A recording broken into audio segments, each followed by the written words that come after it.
नमस्कार, आप देख रहे हैं प्रदेश का नंबर 1 और सबसे भरोसेमंद news channel India news Haryana. और बड़ी बहस के साथ मैं हूं आपके साथ आयुष चित्रांश। बल्लभगढ़ की बेटी निकिता, जिसकी कॉलेज के बाहर सरेआम गोली मारकर हत्या कर दी गई, अब उसी बेटी को इंसाफ की मांग जोर पकड़ रही है। फरीदाबाद से लेकर फतेहाबाद तक कई जिलों में धरना प्रदर्शन हुआ है। हालांकि इस बीच निकिता के घर नेताओं का जमावड़ा भी लगा हुआ है। यानी कि हम यूं कहें कि सांत्वना के साथ साथ निकिता हत्याकांड पर अब सियासत भी खूब हो रही है। गुरुवार को भी शाम कांग्रेस के प्रदेश प्रभारी विवेक बंसल और प्रदेश अध्यक्ष कुमारी सैलजा पीड़ित परिवार से मिलने के लिए पहुंची, लेकिन कांग्रेस के नेताओं के इस दौरे को लेकर के कुछ लोगों ने इसका विरोध भी जताया। अब विरोध की वजह यह है क्योंकि हत्याकांड का मुख्य आरोपी नूंह से कांग्रेस विधायक आफ्ताब अहमद के परिवार से ताल्लुक रखता है। इसलिए विरोध कर रहे लोगों ने आफ्ताब अहमद को निष्कासित करने की मांग की है। हालांकि कांग्रेस की तरफ से कुमारी सैलजा के साथ बदतमीजी के आरोप लगाकर मामला भी दर्ज करवाया गया है। अब दौरों पर चल रही सियासत के बीच निकिता के पिता को अपील के लिए भी सामने आना पड़ा है। निकिता के पिता ने राजनीतिक दलों से यह अपील की है कि उनके इस दुख में शामिल होने और उन्हें न्याय दिलाने उनके घर आ सकते हैं, लेकिन अगर कोई राजनीति करना चाहता है तो फिर वो उनके घर न आए। बल्लभगढ़ की बेटी निकिता तोमर के मर्डर की सुनवाई अब फास्ट ट्रैक कोर्ट में होगी, जिससे आरोपियों को जल्द से जल्द सजा मिल सके और निकिता को इंसाफ। मुख्यमंत्री मनोहर लाल का कहना है कि जो भी इस केस में शामिल पाया जाएगा उस पर कड़ी कार्रवाई होगी। वहीं लव जिहाद पर हरियाणा में कानून बनाने के वायदे के सवाल पर सीएम ने कहा कि जो वायदे किए हैं सब बनाए जाएंगे। इसका संज्ञान लिया जाएगा और फास्ट ट्रैक कोर्ट एस्टेब्लिश हो जाएगी और जितना जल्दी हो सकता है ऐसे जो अपराधी हैं, ये जो घिनौना अपराध किया है उन्होंने, इस घिनौना अपराध को करने की एवज में उनको सख्त दंड दिया जाएगा। ये तो अपराध में संलिप्त कौन कौन है, जिसकी संलिप्तता इस अपराध में मिलेगी, उन सब के खिलाफ संज्ञान लिया जाएगा। सर, विश्व हिंदू परिषद ने कहा है कि आप लोग पीछे मेवात गए थे, आपने वायदा किया था लोगों से कि लव जिहाद जैसे केसेस पे ना कानून लेकर आएंगे, तो विधानसभा सेशन शुरू होने वाला है। जो वायदे किए थे सबके ऊपर काम हो रहा है और यथा समय सारे काम हो जाएगा। गृह मंत्री अनिल विज भी मामले को लेकर सख्त दिखाई दे रहे हैं। गृह मंत्री अनिल विज ने इस मामले की सुनवाई फास्ट ट्रैक कोर्ट में करवाने का निर्णय लिया है। इतना ही नहीं, गृह मंत्री अनिल विज ने फरीदाबाद पुलिस को ये भी आदेश दिए हैं कि पुलिस भी कोर्ट में चालान जल्द से जल्द पेश करे। सरकार ने फैसला किया है कि निकिता हत्याकांड की जांच फास्ट ट्रैक कोर्ट से करवाई जाएगी, ताकि दिन प्रतिदिन सुनवाई हो सके और आरोपियों को शीघ्र सजा दी जा सके। हमने फरीदाबाद पुलिस को हिदायत दी है कि वो कोर्ट में चालान जल्दी से जल्दी दाखिल करने की कोशिश करें। वहीं निकिता के परिजनों को सांत्वना देकर लौटे बीजेपी प्रदेशाध्यक्ष ओपी धनखड़ ने साफ किया कि ये संगठित अपराध है, इसकी कमर तोड़नी जरूरी है। वहीं धनखड़ ने कहा कि बेटियों को भी प्रशिक्षित किया जाना जरूरी है। निश्चित रूप से मुझे लगता है कि संस्थानों के बाहर भी इस प्रकार की, जो भी हमारे शैक्षणिक संस्थान है, सजग इस प्रकार की सिक्योरिटी उस प्रकार से बढ़े, ऐसी सब संस्थाओं में शिक्षण प्रशिक्षण भी बढ़े और ऐसे अपराधों की खुलकर जानकारी भी दी जाए कि किस प्रकार से अपराध किए जाते हैं, संगठित रूप से किए जाते हैं, रिसोर्सेज कौन उनके लिए उपलब्ध कराता है, किस किस प्रकार की इसकी मोडस ऑपरेंडी है। इस अपराधों की सारी जानकारी मुझे लगता है कि हमारे संस्थाओं में हमारी बेटियों को, हमारे परिवारों को होनी चाहिए। निकिता के घर पहुंची कांग्रेस प्रदेशाध्यक्ष कुमारी सैलजा का लोगों ने विरोध किया था, जिसके खिलाफ पुलिस में शिकायत भी दी गई। लेकिन निकिता के पिता का कहना है कि उनके यहाँ शोक जताने आने वाले सभी सांत्वना देने वाले हैं, इस पर राजनीति नहीं होनी चाहिए। मुझे कुछ देर पहले पता चला है कि जो कुमारी सैलजा जी आई थी उनके साथ कुछ अभद्रता हुई है, तो मैं सभी से ये कहना चाहता हूँ कि कृपया यहाँ पे राजनीति ना करें और अगर कोई राजनीति सोच के साथ आता है तो मैं हाथ जोड़ के विनती है कि ना आए। मैं सभी से आग्रह करता हूँ मुझे न्याय दिलाने में मेरा साथ दें, राजनीति ना करें इसमें कोई भी। मैं सभी पार्टियों के लोगों से कहता हूँ, बीजेपी, कांग्रेस, आप जो भी पार्टियां हैं या दूसरी जो भी हैं। लेकिन ओपी धनखड़ ने कहा कि कांग्रेस के प्रति नाराजगी स्वाभाविक है, कांग्रेस को इस मुद्दे पर शर्मिंदा होना चाहिए। ये मीडिया ने बताया कि ये आफ्ताब के परिवार से है, हमको थोड़ी जानकारी, ये जानकारी मीडिया के माध्यम से मिली है और ये सारे समाज को भी मिली है। इसलिए कांग्रेस के प्रति नाराजगी स्वाभाविक है और कांग्रेस को इस सारे विषय पे मुझे लगता है कि कहीं ना कहीं आत्मग्लानि महसूस होनी चाहिए, कहीं ना कहीं उनको लगना चाहिए। थोड़ा उनके परिवार से आया हुआ व्यक्ति है, जिस भी किसी परिवार से ऐसा व्यक्ति परिवार से आता है उसके जुड़े लिंक जहाँ पर होते हैं तो जरूर कोई ना वो सब शर्मिंदा होते हैं उस विषय पर। कोई ना कहीं उस बात के लिए कांग्रेस को शर्मिंदा होना चाहिए।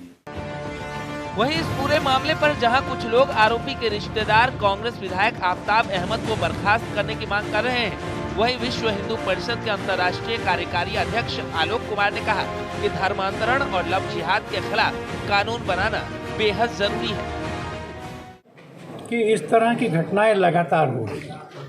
पिछले एक हफ्ते में मेवात में लव जिहाद की 6 घटनाएं हुई। ऐसी भी घटनाएं हो गई हैं कि लड़की मिसिंग हो गई, FIR हुई, पता नहीं चला।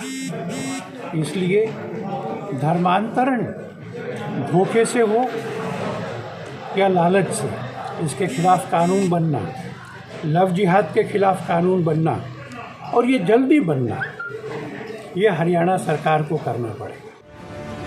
निकिता के लिए इंसाफ की मांग के बीच पीड़ित परिवार को सुरक्षा देने के लिए पुलिस ने अहम फैसला लिया है। हाथरस की तर्ज पर निकिता के घर के आसपास CCTV कैमरे लगाए जा रहे हैं, जिससे राजनीतिक रोटियां सेकने वाले और माहौल को बिगाड़ने वाले शरारती तत्वों पर नजर रखी जाएगी। ये पहले भी इस बात के लिए अलर्ट है, जितने भी ये पार्टियों वाले आते हैं या उसके दुख में घड़ी में शामिल होने के लिए आते हैं, उनके साथ कुछ 10, 15, 20 आदमी कोई उपद्रव हो जाते हैं जो शरारत करते हैं, और उनके देखभाल के लिए हमने CCTV कैमरे कुछ पहले लगे भी हुए हैं। कुछ वहाँ जो अपना घर का गेट के सामने 2-3 खराब हुए हैं, उनको ठीक करवाया गया है। दिन दहाड़े हुई निकिता तोमर की हत्या के बाद पूरे देश में आरोपियों को फांसी देने की मांग उठने लगी है और आरोपी तौसीफ को फांसी तक पहुंचाने के लिए SIT निकिता की उस दोस्त से पूछताछ कर रही है जो मर्डर के वक्त निकिता के साथ थी और उसे बचाने की पूरी कोशिश में लगी थी। अब निकिता की दोस्त ही निकिता के हत्यारों को फांसी तक पहुंचाने की अहम कड़ी होगी। Bureau report, India news, Haryana. तो इस रिपोर्ट में आपने देखा कि अब तक इस प्रकरण में क्या कुछ अपडेट हुआ है और कैसे इसको लेकर के अब जो तमाम सियासत है वो हो रही है। आज बड़ी बहस की शुरुआत करें, लेकिन उससे पहले आज के अहम सवाल उस पर भी नजर डाल लेते हैं। आज की बड़ी बहस का पहला सवाल यह है कि निकिता हत्याकांड पर क्या सियासत हो रही है, यह समझ लेना चाहिए, क्योंकि निकिता के पिता अगर इस बात को कह रहे हैं, हाथ जोड़कर विनती कर रहे हैं, तो वो आखिर किससे ये अपील कर रहे थे। दूसरा सवाल यह है कि क्या लव जिहाद पर अब कानून बनने की जरूरत है, क्योंकि मेवात समेत कई जगहों से इस तरीके की घटनाएं एक के बाद एक सामने आई हैं और इसको लेकर के आगे अब स्टैंड सरकार का क्या है, वो कैसे इसको देखती है, क्या उस पर कानून बनाती है, ये भी आगे आने वाले भविष्य में ही देखना होगा। और आज इन्हीं 2 बड़े सवालों के साथ आज की बड़ी बहस की भी शुरुआत करेंगे। 2 मेहमान फिलहाल मेरे साथ जुड़ रहे हैं, उनका परिचय मैं आपके साथ करवा देता हूं। प्रोफेसर वीरेंद्र चौहान जी हमारे साथ जुड़े हुए हैं, प्रवक्ता हैं भारतीय जनता पार्टी के। प्रोफेसर वीरेंद्र चौहान जी, बहुत स्वागत आपका। और रंजीता मेहता जी हमारे साथ जुड़ चुकी हैं, प्रवक्ता हैं कांग्रेस पार्टी की। रंजीता मेहता जी, आपका भी बहुत स्वागत है। प्रोफेसर वीरेंद्र चौहान जी, आपसे ही शुरुआत करते हैं आज, क्योंकि आज हम लोग अभी सुन रहे थे निकिता के पिता को, वो हाथ जोड़ करके ये विनती कर रहे थे कि उनके घर जो सांत्वना देना आना चाहता है वो आ सकते हैं, लेकिन हाथ जोड़कर विनती यह है कि कृपया करके इस पर राजनीति ना करें। ये मैसेज वो किसको दे रहे थे, क्योंकि वो सभी राजनीतिक पार्टियों को ये बात कह रहे थे। कौन राजनीति कर रहा है इस विषय पर? मैं आपका सवाल स्पष्ट रूप से सुन नहीं पाया, केवल अंतिम वाक्य आपका वो ऑडिबल नहीं था, दोहरा देंगे तो मेरा काम सरल हो जाएगा। बिल्कुल वीरेंद्र जी, मैं ये पूछ रहा हूं कि निकिता के पिता को सामने आकर ये क्यों कहना पड़ा हाथ जोड़कर कि भाई इस पर राजनीति ना करें, जिसको सांत्वना देने आना है वो देने आ सकता है, क्यों कहना पड़ा उनके पिता को? ये कौन कर रहा है राजनीति? देखिए, निकिता के परिवार के लिए निकिता का ये जो बलिदान है, जिहादियों से जूझते हुए उनका प्रतिकार करते हुए, ये बहुत बड़ा झटका है। निश्चित रूप से जब भी कोई ऐसी कोई घटना होती है तो कुछ लोग नितांत राजनीति करने भी वहां पहुंचते होंगे। ऐसे ही कुछ तत्वों को इंगित करते हुए उनके पिताजी ने कहा होगा, मैं ये कह सकता हूं, क्योंकि उन्होंने किसको लक्षित होकर के ये कहा, इस पर तो सीधी बात उनसे ही पूछी जाए या वही कहें तो ज्यादा बेहतर होगा। नहीं प्रोफेसर वीरेंद्र चौहान जी, उन्होंने सीधे तौर पे कहा, सभी राजनीतिक पार्टियों को उन्होंने ऐसा बोला, स्पष्ट कह रहे थे, मेरा सभी राजनीतिक पार्टियों से अनुरोध है, जिसको सांत्वना देने आना है मेरे घर आए, लेकिन कृपा करके राजनीति ना करें। नहीं, मैं स्वयं आज उनके पिताजी से मिला था निकिता के, और उन्होंने वहां मेरी मौजूदगी में भी कुछ लोगों के इस तरह के राजनीतिक व्यवहार की चर्चा सांकेतिक रूप में की। और ऐसी स्थिति में स्वाभाविक है उनका ये कहना कि किसी को भी राजनीति नहीं करनी चाहिए। और हम भी ये मानते हैं, भारतीय जनता पार्टी ये बात मानती है, सरकार का भी यही मानना है कि इस तरह की कोई भी घटना वो राजनीति का विषय नहीं हो सकती। यह घटना पीड़ादायक है, सबको शर्मिंदा करने वाली है, सबको आक्रोश में लाने वाली है। पूरा समाज वो चिंतित है, पीड़ित है, आहत है और सबके सब एक बात कह रहे हैं, हम भी कह रहे हैं। उसकी माताजी से भी मेरा मिलना हुआ, पिता के पास बैठकर उनके मन की बात भी मैंने सुनी। तो बात एक ही निकल करके आ रही है कि उनको न्याय मिलना चाहिए और न्याय का पहला जो पक्ष है वो ये कि निकिता का हत्यारा, जिसने कि दिन दहाड़े यूं कहिए सार्वजनिक तौर पर कैमरे में भी जो कैद हो गया, जिसने निर्ममता से एक बहादुर और होनहार बच्ची का कत्ल किया है, उसको न्यूनतम समय में जो है फांसी के फंदे पर लटकाया जाए, समय ना लगे और किसी तरह की कोताही उसके मामले की पैरवी में न हो। सरकार की तरफ से ये सुनिश्चित करने की दिशा में हर संभव उपाय अब तक किया गया है।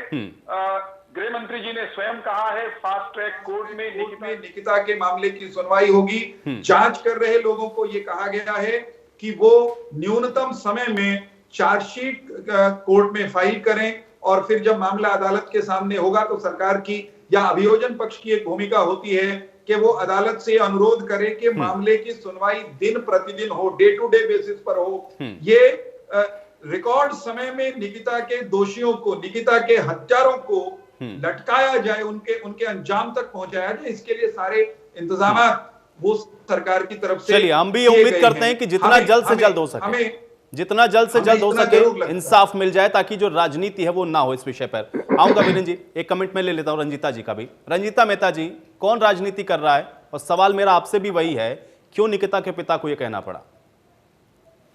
देखिए, जो ये घटना हुई है बहुत ही अफसोसजनक घटना है और निश्चित रूप से उनके परिवार को न्याय मिलना चाहिए और बहुत ही जल्द न्याय मिलना चाहिए।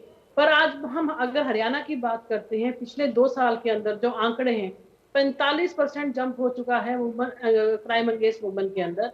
और जो आंकड़े ये दर्शाते हैं कि जो 2016 के अंदर 9,500 केसेस थे इस तरीके के, अब बढ़कर 14,500 हो चुके हैं। तो आज कारण क्या है? आज मंचलों के इतने हौसले बुलंद क्यों हैं कि आज पुलिस प्रशासन को दरकिनार करते हुए, आज सभी चीजों को दरकिनार करते हुए उनके इतने हौसले बढ़ते हैं कि उनको पिस्टल भी प्रोवाइड होती है और वो शरेआम गोली मारकर एक बच्चे की हत्या भी करते हैं। आपके सामने मैं आपको जून का केस याद दिलाना चाहूंगी, जहां पर एक दलित परिवार की बेटी के साथ जबरदस्ती करने के लिए उसके परिवार में जबरदस्ती घुसा गया और जब उसने विरोध जताया तो उसके ऊपर मिट्टी का तेल डालकर उसको जलाने की कोशिश की गई। हाल ही में फरीदाबाद का केस हुआ जहाँ पे 35 वर्षीय बच्ची के ऊपर तेजाब फेंकने की कोशिश की गई।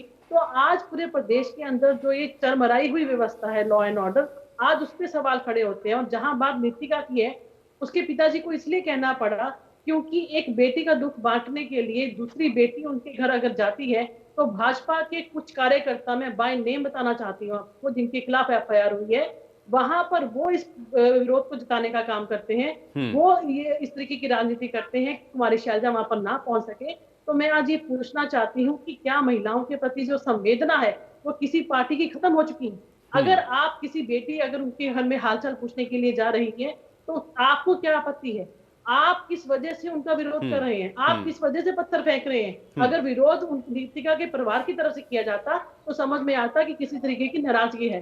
जब पार्टी विशेष के लोग जो है इस तरीके की हरकत करते हैं तो बहुत ही निंदनीय है। मैं उत्तर दे दूं। हमारी पार्टी ना केवल अध्यक्षा है, वो एक महिला भी है, वो एक दलित परिवार से भी है और आज उनके ऊपर हमला किया जाता है, उनसे अभद्र भाषा में बात की जाती है, उनके लिए अभद्र टिप्पणियां की जाती हैं, उनको जाति विशेष के नाम से देकर गालियां तक दी जाती हैं। तो ये हक किसने दिया है आपको? क्योंकि आप किसी पार्टी विशेष। ठीक है, चलिए रंजीता जी, अब जवाब ले लेता हूँ। वीरेंद्र चौहान जी बहुत देर से जवाब देना चाह रहे हैं। वीरेंद्र जी जवाब दें। देखिए, राजनीति करना इसे कहते हैं जो कांग्रेस और उनकी प्रवक्ता और उनकी अध्यक्षा कर रही हैं। हम निकिता के मामले पर बात कर रहे हैं। निकिता के हत्यारों को सजा मिले, निकिता के हत्यारों ने जिस तरह का कुकर्म किया है उस पर सीधी बात होनी चाहिए। लेकिन कांग्रेस की प्रवक्ता अगले पिछले दाएं बाएं के सारे मामलों पर बोलेगी। कांग्रेस की अध्यक्षा आंकड़े उठा करके इधर उधर की बात करेंगी, लेकिन वो जो हत्यारा है निकिता का, वो एक राजनीतिक कांग्रेसी प्रभावशाली परिवार से आता है, उसका दिमाग खराब करने में उस परिवार की जो ताकत है वहां की, वो कहीं ना कहीं दिमाग में चढ़ी हुई होगी, इस बारे में वो बिल्कुल जिक्र तक नहीं करती हैं। इन्होंने, इनके नेतृत्व ने, एक बार मुझे कह लेने दीजिए। ठीक है, एक एक करके रंजीता जी मैं आपके ही पास आऊंगा, आज आप दो ही लोग हैं, एक एक करके दोनों लोग बोले, एक बार वीरेंद्र जी की बात कंप्लीट हो जाए। इनके नेतृत्व ने सोनिया गांधी से लेकर के प्रियंका गांधी, राहुल गांधी और तमाम लोग, वे हाथरस पर बहुत मुखर होकर के बहुत बात कर सकते हैं, लेकिन जब बल्लभगढ़ की बात आती है तो ये बात करेंगे घुमा करके, ये सीधे सपाट उस सवाल का जवाब देने के लिए उस पर बोलने बिल्कुल नहीं आते हैं कि उसके पिता, मृतका के पिता ये कह रहे हैं कि उनकी बेटी पर इस्लाम कबूल करने का दबाव बनाया जा रहा था। ये जिहादियों द्वारा किया गया कुकृत्य है, इस पर इनके मुंह में दही जम जाती है, ये मौन साध लेती हैं। और दूसरी जिक्र पटियाला का करना हो, ये बठिंडा का जिक्र करते हैं, जिक्र चंडीगढ़ का करना हो तो ये सीधे कोयंबटूर चले जाते हैं। इसको कहते हैं राजनीति करना। अब एक अंतिम बात इसमें मैं ये कहना चाहता हूं, कुमारी शैलजा चली गई, जब ये लोगों ने पूछा कि इनके नेता मौन क्यों हैं, तो अध्यक्षा पहुंच गई। साहब, उनको अधिकार है जाने का, शोक संवेदना प्रकट करने का, लेकिन जब कांग्रेस की अध्यक्षा पहुंचेंगी और वहां के कोई स्थानीय कार्यकर्ता, नेता, समाज के लोग उनसे ये सवाल करेंगे कि वे उस राजनीतिक परिवार को लेकर मौन क्यों हैं, चुप क्यों हैं, वो नारे लगा देंगे, तो इनकी अध्यक्षा और उनकी टीम एससी एक्ट का इस्तेमाल करने पर आमादा हो जाएंगे। ये उस परिवार को लेकर आहत लोगों के खिलाफ मुकदमेबाजी करेंगे। ठीक है, चलिए वीरेंद्र जी, आप कह रहे हैं कि इनके मुंह सिल जाते हैं, बोलना नहीं चाहते हैं। देखिए रंजीता जी तो बराबर आपका जवाब देना चाह रही हैं, मुकदमे दर्ज कराने तो बराबर आपकी बात का जवाब देना चाह रही हैं। चलिए रंजीता जी से जवाब लेते हैं। रंजीता जी जवाब दीजिए। आयुष, आप इस बात की हद देखिए कि इनके पार्टी के पदाधिकारियों के नाम पर बाय नेम एफआईआर हुई है, उसके बावजूद ये मानने को तैयार नहीं है। और चाहे वो हाथरस का मामला हो, चाहे वो कठुआ का मामला हो, चाहे वो उन्नाव का मामला हो, चाहे वो निर्भया कांड हो, चाहे अब ये फरीदाबाद की बच्ची हो या पहले रोहतक की बच्ची हो, मैं इनसे ये बात पूछना चाहती हूँ कि अगर कुमारी शैलजा वहां पर गई हैं तो इनके पेट में दर्द क्यों हो जाता है? हमारे जो शीर्ष नेतृत्व है, चाहे वो राहुल गांधी है, चाहे वो प्रियंका गांधी है, चाहे वो कुमारी शैलजा है, अगर वो किसी परिवार को संवेदना प्रकट करने के लिए जाते हैं तो पहले तो यूपी के अंदर एंट्री पॉइंट के ऊपर ये छावनी बनाकर उनको रोकते हैं। और अगर आज शैलजा जी जा रहे हैं तो होना शुरू हो गया। मैं इनसे पूछना चाहती हूँ, पहले दिन ही आफ्ताब अहमद जी की जब बाइट ली गई इस टॉपिक के ऊपर कि वो लड़का कहीं भी अगर आपके परिवार से लिंक है तो क्या आपका संरक्षण है, उनका पहला और आखिरी बयान यही था कि उसको फांसी पे लटका दो अगर उसने दोष किया है। मैं बिल्कुल भी ऐसे किसी चीज का ना साथ था, ना साथ हूं, ना कभी साथ दूंगा। ये पार्टी का स्टैंड है। हम इनकी पार्टी के नेताओं की तरह अपने बेटों को बचाने के लिए आईएएस ऑफिसर की जो बेटियों को छेड़ते हैं, हम उनको छुपाने के लिए पूरा हमने पहले दिन से गोली मारते देखा सारी दुनिया ने, उस पर इनके नेता कहते हैं अगर उसने कुछ किया है। किसी भी परिवार से होने से उनको लाइसेंस नहीं मिल जाता, चाहे वो किसी भी पार्टी का हो। नहीं, लेकिन प्रोफेसर वीरेंद्र चौहान जी देखिए भाई, उनके पिता को तो ये कहना ही पड़ेगा ना, क्योंकि दिख तो तस्वीरों में सबको रहा है, लेकिन फिर भी केस की जांच तो कर ही रहे हैं ना। तो उनके कहने का तात्पर्य ये है कि साबित कर दीजिए, अगर हो रहा है तो चढ़ाइए फांसी के ऊपर उसको। भाई तुरंत फोटो देखकर या वीडियो देखकर तो कोई फैसला नहीं सुनाएगा ना। इसलिए उनके पिता ने अगर ये बात कह दी और उनके पिता अगर इस बात को कह रहे हैं, तब तो फिर मुझे लगता है इस पर कोई राजनीति का औचित्य बनता ही नहीं है। कांग्रेस पार्टी का तो स्टैंड क्लियर हो गया ना, तो कह रहे हैं अगर संलिप्तता है तो चढ़ाइए फांसी के ऊपर। ठीक है रंजीता जी, मैं जवाब लेता हूं, वीरेंद्र जी से जवाब ले रहा हूं। वीरेंद्र जी, ठीक है वीरेंद्र जी जवाब देंगे इस बात का। वीरेंद्र जी, इस मसले पर राजनीति का कतई स्कोप नहीं है, ये मैं पहले कह चुका हूं। लेकिन जिस बयान का, आफ्ताब अहमद साहब के जिस बयान का हवाला देकर के रंजीता जी अपनी पार्टी का स्टैंड बता रही हैं, उसमें उन्होंने खुद बताया कि अगर उसने ऐसा किया हो, वो पूरा परिवार जानता है कि उस परिवार के बच्चे ने क्या किया है। वो पूरा परिवार अच्छे से जानता है कि किस तरह से उस बिटिया को वो परिवार अच्छे से जानता है। तो एक सेकंड प्रोफेसर वीरेंद्र चौहान जी, भाई इसमें कांग्रेस कैसे जिम्मेदार है? इसमें कांग्रेस पार्टी कैसे जिम्मेदार है? भाई उसके पिता कह रहे हैं अगर जिम्मेदार है तो आप साबित करिए, क्योंकि फोटो और वीडियोस के आधार पर तो ये नहीं होगा ना, कोर्ट कचहरी सब होगा, साबित कर दीजिए। उन्होंने कहां रोका है? वो कहां कह रहे हैं कि कांग्रेस पार्टी के होने के नाते नहीं मैं इसको बचा रहा हूं? साहब सुनिए तो सही, मैं ये कह रहा हूं कि सजा तो कानून ही देगा, कानून के रास्ते से मिलेगी, लेकिन जो राजनीति करने वाले लोग शैलजा जी जैसे वहां पहुंच रहे हैं, उनसे लोगों को ये पूछने का हक है और मुझे भी अधिकार है, जैसे ये तमाम तरह के सवाल करती है, मेरा भी प्रजातांत्रिक हक है ये जानने का कि उस इलाके में जिहादी प्रवृत्ति को संरक्षण देने वाले इनके राजनेताओं से ये सवाल पूछा जाना बनता है कि 2018 में जब बिटिया का अपहरण हुआ उसके बाद कौन लोग थे जिन्होंने उसको बचाया? कौन लोग थे जो बिटिया के परिवार के चरणों में लौट गए थे समझौता करवाने के लिए? कौन लोग थे उस अपहरण को जिन्होंने दबाया? आपको पता चलेगा यही परिवार के लोग थे।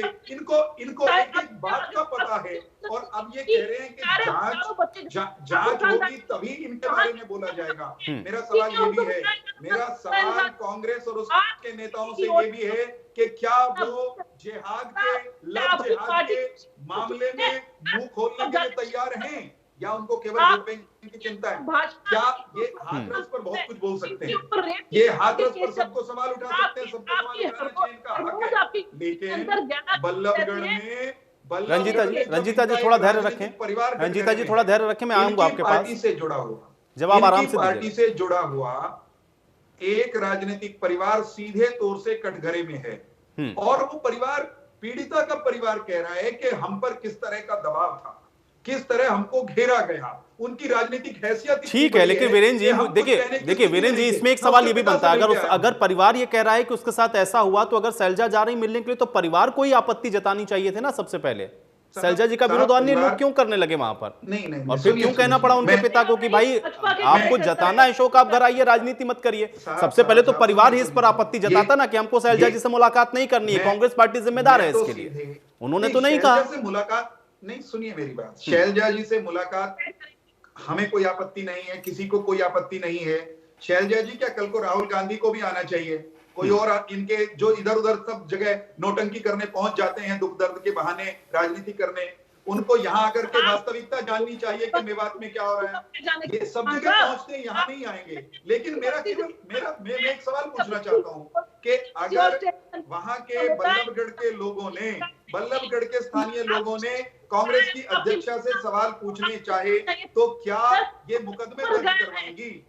अगर ये हमला करें तो ठीक है वीरेंद्र जी। देखिए भाई, बल्लभगढ़ के लोगों को पूछना चाहिए, लेकिन उससे पहले तो वो पीड़ित परिवार को ही पूछना चाहिए था ना, जो सबसे ज्यादा इससे प्रभावित हुआ। भाई जिसने अपनी बच्ची को खोया उसने तो नहीं पूछा, पीड़ित परिवार उसने तो नहीं पूछा, उसने मना भी नहीं किया शैलजा जी को। भाई किसी के ऊपर अगर ऐसा बीतेगी और अगर वो सीधे तौर पर ही मान रहा है कि पाला पार्टी जिम्मेदार है, तो मुझे नहीं लगता कि कोई भी मिलने की वो अनुमति देगा। बोलेगा आप जाइए, बाहर से ही राम राम कर देगा। लेकिन अगर आने की अनुमति दे रहा है, इसका मतलब उनको उस पर आपत्ति नहीं थी। अब लोग आपत्ति जता रहे हैं तो भाई राजनीति आएगी उसके अंदर। चलिए आप रंजीता जी से इसका जवाब दूंगा। एहसास रहना चाहिए कि शोक प्रकट करने दुश्मन भी आ जाए, उसको भी नहीं कहा जाता कि भाग जाओ। रंजीता जी 2018 के मामले से इसको पूरा जोड़ा जा रहा है, क्योंकि ये प्रकरण बहुत पुराना है और अगर उसकी सुलह समझौता या पैरवी हुई है और उसका कांग्रेस पार्टी से लेना देना है तो फिर इसका जवाब तो कांग्रेस पार्टी को देना होगा। आयुष बिल्कुल मैं जवाब दूंगी। 2018 के अंदर जब ये FIR दर्ज हुई थी, बकायदा इसके ऊपर पूरी पंचायत बैठी थी और उसके अंदर सभी जातियों के, सभी पार्टियों के लोग शामिल हुए थे और सभी पंचायत के फैसले से ये समझौता हुआ था। मैं ये पूछना चाहती हूँ कि आज उस परिवार के लोगों को कोई आपत्ति नहीं है, तुम्हारी शैलजा जी आई हैं, वो स्वागत करते हैं कि किसी महिला ने दर्द को जाना, पर इनके पार्टी विशेष के लोगों को दिक्कत है, परेशानी है कि वो क्यों आ रही हैं, क्योंकि इससे इनकी राजनीति खत्म होती है। आज अगर मैं बात करती हूँ यूपी प्रदेश की 7 लाख के, वहां पर जो इनके 116 सांसद हैं उनके ऊपर रेप की बात करने हिम्मत है आप में, तो अब जो थे उनको बार-बार टिकट की बात हो जाए, पता चलता है कि इसी को राजनीति कहते हैं। निकिता के मुद्दे पर आपने इनसे सीधा सवाल पूछा 2018 का, ये गौर करती हैं और उत्तर प्रदेश पहुंच गई सीधे कि पूरे तंत्र मंत्र राजनीति है ना। आप कह रहे हैं को न्याय दीजिए, जिस परिवार के साथ ऐसा हुआ है। और मोदी जी बार बार ये कहते हैं कि जो भाजपा है वो इन चीजों को प्रमोट नहीं करती, पर जब भाजपा के प्रयोजित नेताओं के ऊपर ये इल्जाम होता है उनको बेल भी मिल जाती है, और बेल मिलने के बाद वो ट्रैक्टर चलाकर माँ और बेटी की हत्या भी कर देते हैं।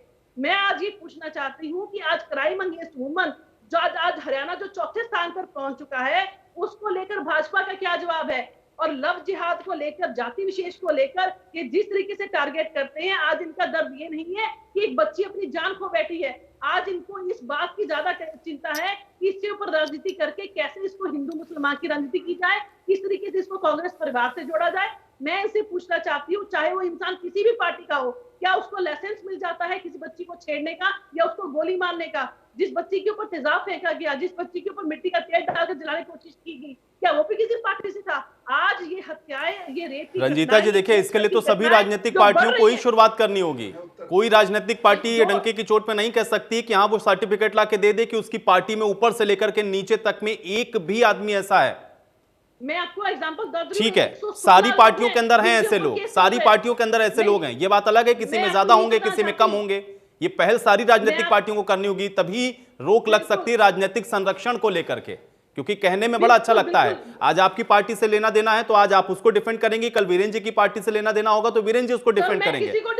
लेकिन ऐसे लोगों की एंट्री राजनीति में ना हो, ये राजनीतिक शख्सियतों को ही डिसाइड करना चाहिए और इसकी मुखालफत आप लोगों को ही करनी चाहिए सबसे पहले कि अगर कोई आपराधिक छवि का है तो भाई उसको टिकट नहीं मिलना चाहिए, इसकी मुखालफत होनी चाहिए, लेकिन नहीं होती। सारी पार्टियों में है, आप नहीं कह सकती हैं कि आपकी पार्टी में नहीं है, ना वीरेंद्र जी ने कह सकते हैं कि उनकी पार्टी में नहीं है। गीता राठी जी हमारे साथ जुड़ी हुई हैं, सामाजिक कार्यकर्ता हैं। गीता जी का मैं रुख करूंगा। गीता जी बहुत स्वागत है आपका चर्चा में एक बार फिर से।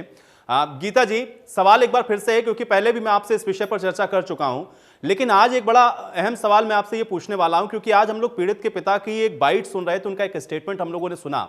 हाथ जोड़ करके वो पिता ये कह रहा है कि भाई आपको सांत्वना देनी है तो आप आइए, लेकिन राजनीति मत करिए। कौन कर रहा है राजनीति, और आपको क्या लग रहा है कि वाकई में ये राजनीतिक स्टंट ज्यादा बन गया है? किसी को इससे कोई फर्क नहीं पड़ रहा है कि आखिर ये जो घटना घटित हुई है उसके पीछे वजह क्या है, उसको रोका कैसे जाए? गीता जी। कि जब भी महिलाओं के खिलाफ कोई भी हिंसा होती है, कोई भी अपराध होता है, तो वो एक राजनीतिक टूल इतना पकड़ जाती हैं चीजें कि कहीं ना कहीं जो मुद्दा होता है वो असलियत में वो मुद्दा दब जाता है। देखिए, जो भी पहले भी देखिए इस तरीके के अपराध होते आए हैं, पर देखना ये है हमने उन अपराधों से क्या सीख ली है, समाज ने क्या सीख ली है, सिस्टम ने क्या सीख ली है। हर बार अपराध होते हैं, मीडिया में बहुत चर्चाएं भी होती हैं, एक हद तक मीडिया ट्रायल भी हो जाता है, लेकिन देखना ये है क्या समाज में बदलाव आ रहे हैं। देखिए, किसी भी सरकार के लिए, कोई भी सरकार हो, चाहे मैं कहूंगी कि भाजपा की हो, कांग्रेस की हो, किसी की भी सरकार हो, ये संभव नहीं है कि हर घर में, हर घर के सामने, हर गली में या हर नागरिक के साथ एक पुलिसकर्मी हो। तो कहीं ना कहीं ये जो बदलाव मैं बार बार इस चीज को कहती हूँ, ये समाज में लाना पड़ेगा, और समाज में बदलाव एक आंदोलन के तौर पे ही आएगा। आप देखेंगे कि जब हरियाणा में सेक्स रेशो इतना कमजोर होता जा रहा था, बच्चियों की भ्रूण हत्या होती जा रही थी, जब बेटी पढ़ाओ बेटी बचाओ आया, तब जाके ये एक आंदोलन बना। देखिए, आंदोलन जब एक सामाजिक और एक आंदोलन बनता है, उसके असर एक दिन में नहीं दिखता, पर दिखता है समय के साथ। आज अगर हम इन घटनाओं से सीख लें तो वो एक समाज के लिए ज्यादा कारगर साबित होगा, बजाय हम ये कह दें आज आपने ये किया, ये एक क्राइम है जो एक महिला के खिलाफ होता है और एक पेट्रियार्कल माइंडसेट की वजह से होता है।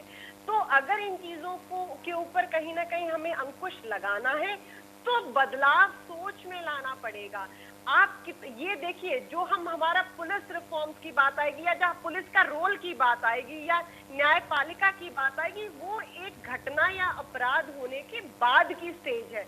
मैं हमेशा कहती हूँ आपको पहले वो अपराध रोकना है, हमें अपनी बच्चियों को वो सेफ पब्लिक स्पेसेस प्रोवाइड करनी है, चाहे वो उनके स्कूल में हो, घर में हो, मोहल्ले में हो, बाजार में हो, वो हर जगह उनको वो सुरक्षा की भावना लानी होगी। और वो सुरक्षा की भावना समाज में एक जो नैतिक मूल्यों में जो बदलाव लाने की जरूरत है उससे होगी।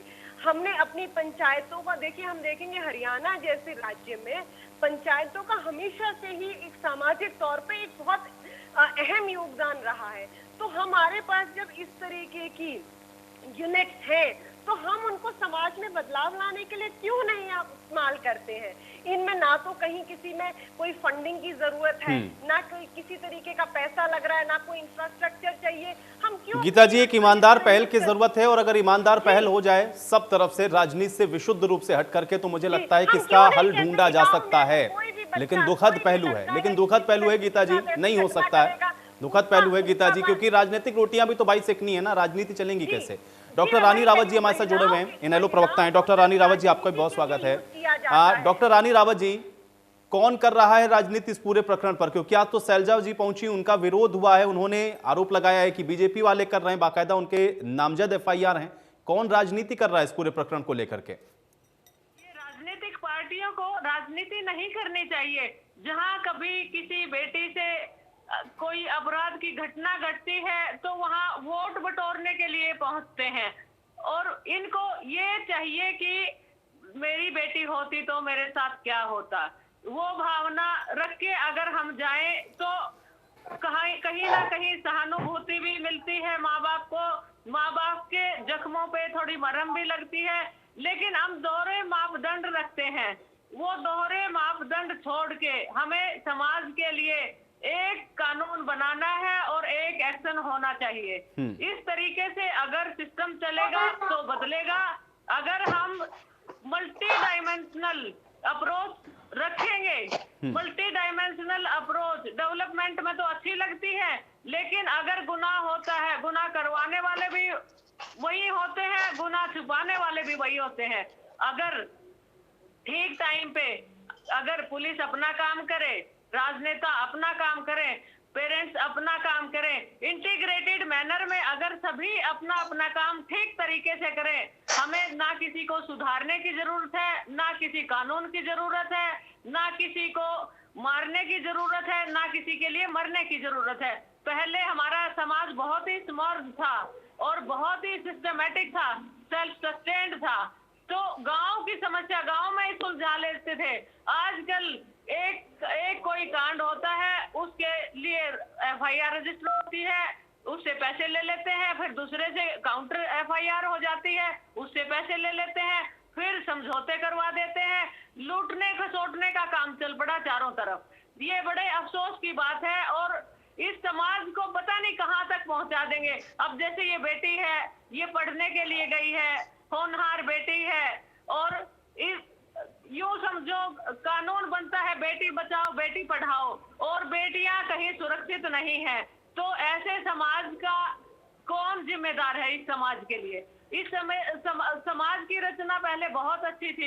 ये समाज ठीक है, लेकिन जिम्मेदारी भाई जिसकी सरकार है उसकी ज्यादा है, क्योंकि लॉ एंड ऑर्डर को तो मेंटेन उसको करना ही है। अब हो गया अपराध तो उसको भी सलाखों के पीछे तक और न्याय तक पहुंचाना भी जिम्मेदारी है। वीरेन जी, अगर आप लोगों को ये लग रहा है, और बार बार चूंकि ये इस प्रकरण के अंदर बार बार जुड़ता है, कांग्रेस पार्टी का नाम अगर जुड़ रहा है तो सारा चीज दूध का दूध पानी का पानी करिए। रंजीता जी को भी उनकी बातों का जवाब मिलेगा, कांग्रेस पार्टी भी बेनकाब होगी। इंसाफ मिलना चाहिए और कोई शामिल है उसको सामने लाइए। देखिए, जो सरकार ने एसआईटी बनाई है उसमें सारे पक्षों पर सरकार की जो या पुलिस का की जो जांच एजेंसी है या एसआईटी है वो उनकी पड़ताल करेगी, और उसमें जो तथ्य आएंगे उसके बाद सबकी जवाबदेही निश्चित रूप से तय होगी। और आप जो कह रहे हैं उन सवालों का जवाब भी उस प्रक्रिया में मिल जाएगा। मैं आज प्रत्यक्ष निकिता के पिता से के पास बैठकर जब बात की, उसमें जो दिल को दहला देने वाली या दिल को अंदर तक हिला देने वाली बात निकल कर आई चित्रांश जी, वो ये कि उन्होंने कहा कि 2018 के प्रकरण में समझौता क्यों हुआ। मैंने कहा जी ऐसी क्या बात थी, आपने क्यों वो शिकायत क्यों वापस ले ली? तो उस पिता के शब्द लगभग वैसे ही शब्द में रिपीट करने की कोशिश करूंगा।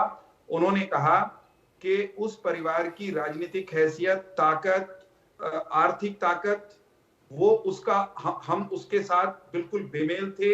हमें पता था कि उसका सामना नहीं किया जा सकता। हमें अपनी बेटी के हम मामले में अड़े रहते, हमारे लिए ये संकट होता कि बेटी की, जो कि अपने आप में बहुत प्रतिभावान बेटी है, बहुत उसको इनामात मिले हुए हैं, वो हर बार टॉप करती है अपने क्लास में, उस बेटी की पढ़ाई अदालतों के कटघरों में, बयानों में, थानों के चक्कर लगने में, उसका पूरा करियर बर्बाद होने का हमारे मन पे दबाव था। और तीसरी बात कि उस वहां से पंचायती तौर पर पांव पकड़ने वाली बात आ गई कि नहीं, आगे से नहीं होगा। तो वहां ये इस तरह घेर करके उन्हें उस बच्ची के साथ हुए उत्पीड़न को नजरअंदाज करने के लिए विवश कर दिया जाता है। इस स्थिति पर हम सबको चिंतन करना चाहिए। उसके बाद एक वाक्य जो उन्होंने बोला, मैं कि देखिए बहुत खतरनाक बात थी, अपहरण हुआ था, उसको उठा करके जबरन वो ले गया था, लेकिन सारी परिस्थितियों के दबाव में हमने ये सोचकर भी मौन धारण कर लिया था कि बेटी पढ़ेगी, पढ़ लिख करके आईएएस आईपीएस बनेगी और वो इस गंदी व्यवस्था को बदलने के लिए न जाने कितना बढ़िया बदलाव प्रभावी इसमें हस्तक्षेप कर पाएगी।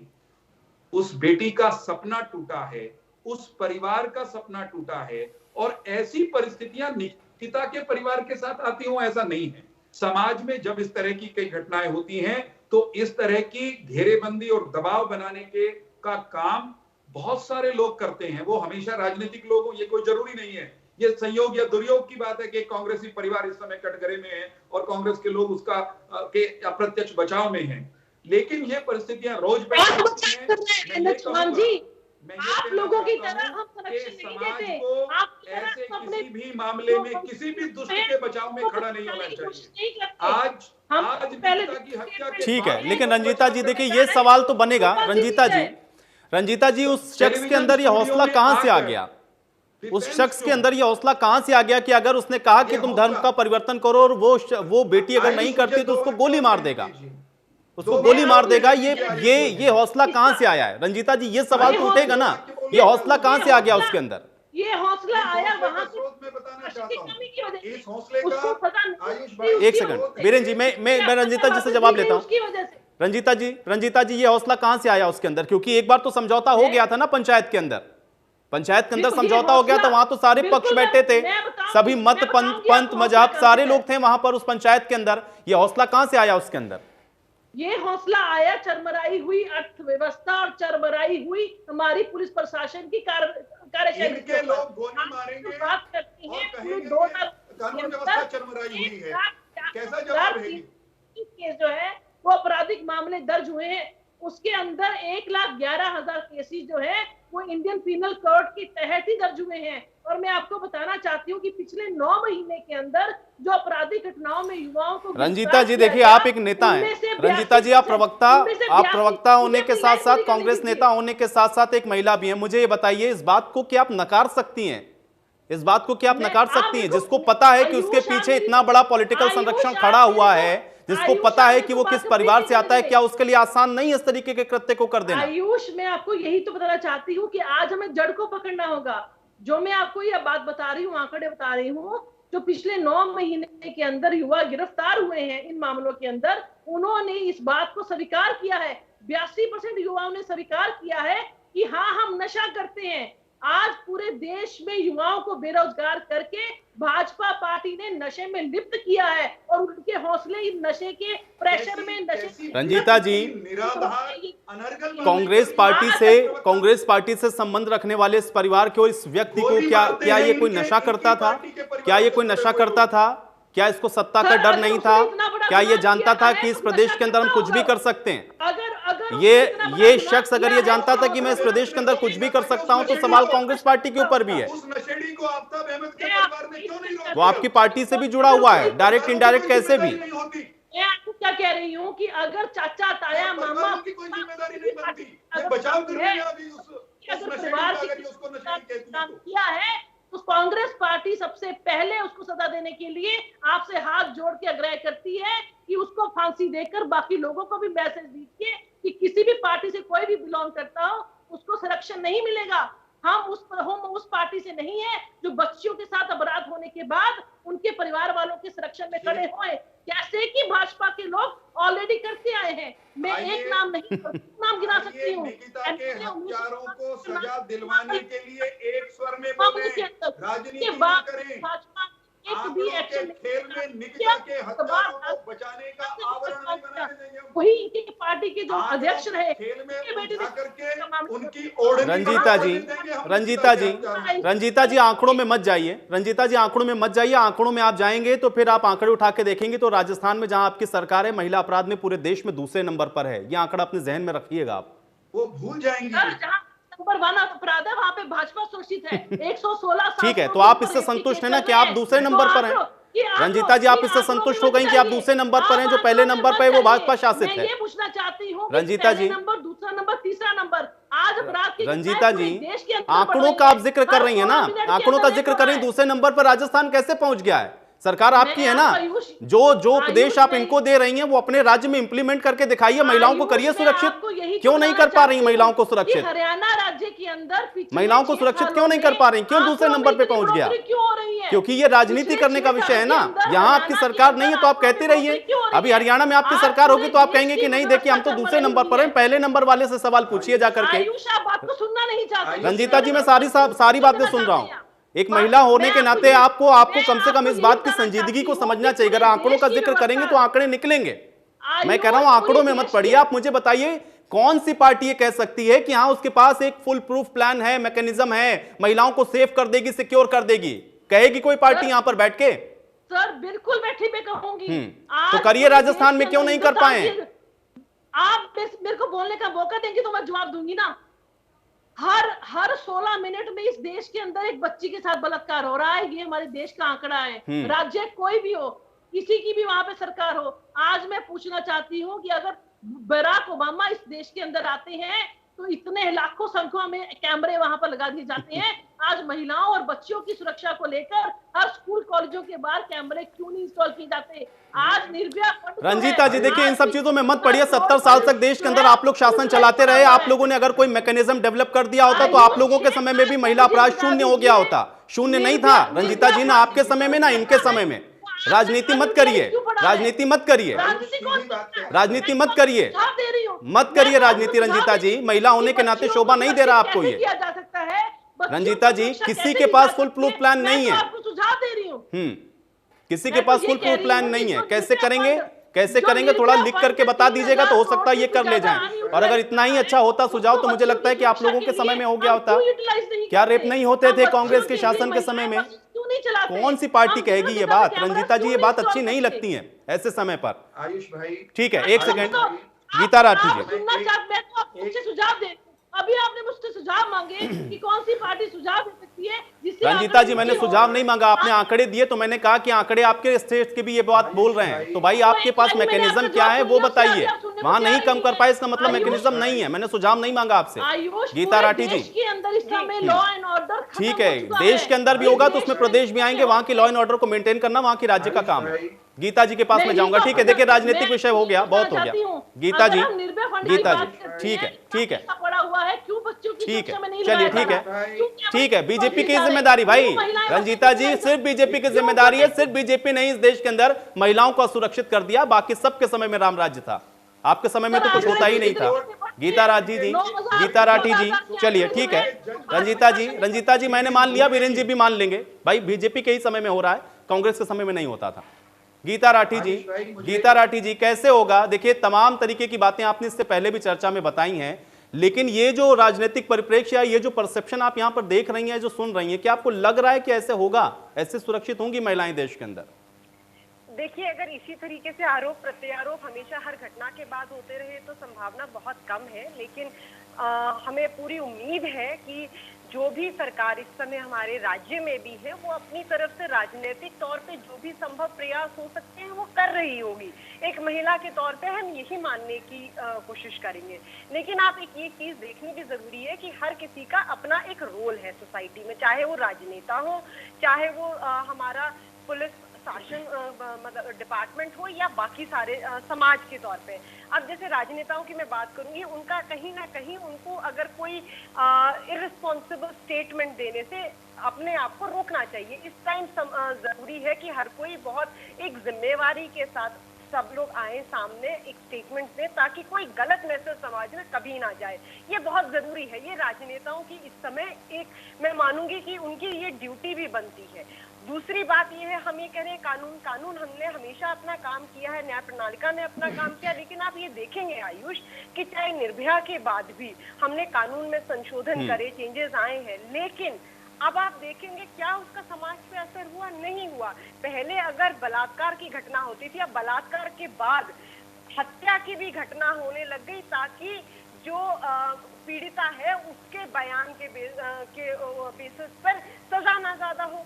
तो ये देखने की जरूरत है क्या जिस वजह से वो संशोधन लाए गए थे उसका समाज पे वो असर हुआ है, या उसका कहीं ना कहीं आप ये देखिए, अब ये घटना है, हम इस घटना के बारे में सब बात कर रहे हैं, डिबेट हो रहा है, जो कि अच्छी बात है। इस तरह की हर घटना पे होना चाहिए, उसको एक आंदोलन को एक ताकत मिलती है। लेकिन आप ये देखिए, इस तरह की घटना होने के बाद समाज में उसका क्या असर है? इस समय उस पूरे राज्य में जो बच्चियों के परिवार वाले हैं, हर बच्ची के, उनके मन में ये डर है कि हमारी बच्चियां कितनी सुरक्षित हैं। गीता राठी जी, अगर ऐसा ही होता तो मुझे लगता है कि जो बात या जो आंकड़ा अभी रंजीता जी रख रही थी, कह रही 16 मिनट में एक रेप होता है, बताइए इस देश के अंदर अगर ऐसा हो रहा है तो कैसे उस पर आप चर्चा कर सकती हैं और कैसे उन नियम कानून को आप बताएंगी कि उसका इम्पैक्ट हो रहा है? सरकारें चाहे किसी की भी हो, लेकिन ये तो सत्य है ना कि महिलाओं के खिलाफ अपराध तो हो रहे हैं। आयुष, मैं यही कह रही हूँ कि सिर्फ कानून में बदलाव लाने से या हर चेक पोस्ट पे पुलिस खड़ी करने से या कैमरा लगाने से अपराध नहीं रुकेंगे। अपराध रुकेंगे सिर्फ जो मानसिकता बदलने में है। मैं हमेशा इस चीज पे जोर देती रही हूँ कि जब तक समाज में हर इंसान की सोच में बदलाव नहीं आएगा, आप किस किस चीज को रोकेंगे? आप हर इंसान के साथ एक पुलिसकर्मी को नहीं रोक सकते। आप पब्लिक ठीक है रोक देंगे, घरों में भी महिलाओं के खिलाफ होती है। वीरेन जी माफी चाहूंगा, मैं समय नहीं दे पाऊंगा क्योंकि मेरे पास अब समय है नहीं। बिल्कुल एक फाइनल कमेंट में रानी जी से लूंगा, उनसे मैं एक ही सवाल ले पाया हूं। रानी जी, क्या सभी राजनीतिक पार्टियों ने ईमानदार कोशिश की है? आप एक महिला होने नाते भी बताइएगा, क्योंकि आप राजनीतिक पार्टी के प्रवक्ता, बाद में महिला पहले हैं। सभी की, किसी भी राजनीतिक पार्टी ने ईमानदार कोशिश की है? पहले एक महिला हूँ, फिर एक राजनीतिक पार्टी से हूँ। और जहाँ तक राजनीतिक पार्टी की हम बात करें तो हम जैसे प्रवक्ता भी बन के आते हैं, यहाँ पे जैसे हम चीखते हैं, चिल्लाते हैं, तो डिबेट का कोई लॉजिक नहीं होता। हमें शांतिपूर्वक तरीके से और सभ्य तरीके से बात करके चीजों को आगे बढ़ाना चाहिए। और ये समय ऐसा है, उस माँ बाप पे क्या बीत रही होगी, इतना सेंसिटिव हमें हो जाना चाहिए। और जब ये सेंसिटिविटी जाग जाएगी तो कुछ ना कुछ अंकुश जरूर लगेगा इन सब घटनाओं पे। कभी एसिड अटैक है, कभी निर्भया कांड है, कभी हाथरस कांड है, कभी नोएडा केस है। हर रोज नए केस होते हैं, डिबेट होती है, कानून लाचार हो जाता है। एक बदलाव, सबसे बड़ा बदलाव। चलिए, आप लोग महिलाएं और खासतौर से इस चर्चा में 3 महिलाएं थी, तीनों ने अपने अपने विचार रखे हैं, लेकिन बात सबसे स्पष्ट ये है कि अगर ये सारी चीजें इंप्लीमेंट हो जाएं तभी ये रुक सकता है और ईमानदार कोशिश होनी चाहिए। महिलाओं को सबसे पहले सार्थक पहल करनी चाहिए और खासतौर से वो नेत्रियां जो कि अपनी पार्टी में कोई ओहदा रखती हैं, अगर वो इस बात को उठाएंगी तो मुझे लगता है इसका इंपैक्ट ज्यादा होगा। आप सभी का बहुत शुक्रिया, आप लोगों ने समय निकाला, इस चर्चा का हिस्सा बने।